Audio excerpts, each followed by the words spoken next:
আপনার দাঁত যে অবস্থা, দাঁত রাউন্ড যেত না, দাঁত ফালাই দেওয়া লাগবে। এখন ফালাই দিতে হবে? হ্যাঁ, দাঁত ফালাই দেওয়া লাগবে, দাঁত রাউন্ড যেত ধ্যান না কোনো মতে রাখুন জানে না। না, এই দাঁত রাউন্ড যেত না, দাঁত ফালাই দেওয়া লাগবে, যে অবস্থা হয়েছে সেটা ফালাই দেওয়া লাগবে। আমার তো ভাই ডর লাগে, তা ডাক্তার ফালাই আমার ডর লাগে, আমার সাহস নাই ভাই, সাহস কম। আরে ডরের কিচ্ছু নাই, আমি একটা মেডিসিন দিয়ে আছি, এই ওষুধটা খাইলে আপনার সাহস, অনেক সাহস বাড়বো। তাহলে এই ওষুধটা খাই দেয়, বুঝে দেন, এই ওষুধটা খান, খাই আপনার অনেক সাহস বাড়বো, খান এই ওষুধটা। আচ্ছা ঠিক আছে, দেখতেছি, ঠিক আছে।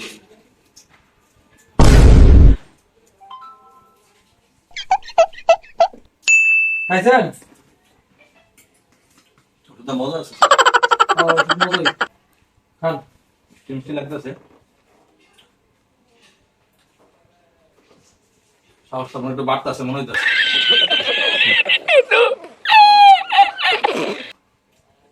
সাহস বেড়ে আছে স্যার আমার। সাহস বেড়ে আছে, হ্যাঁ? সাহস বেড়ে আছে। দাঁত ফালাইতেন না? এখন যে সাহস হয়েছে, হুম। কোন শালার উঠে দিও না আমার দাঁতটা ফালা দেখি আরে,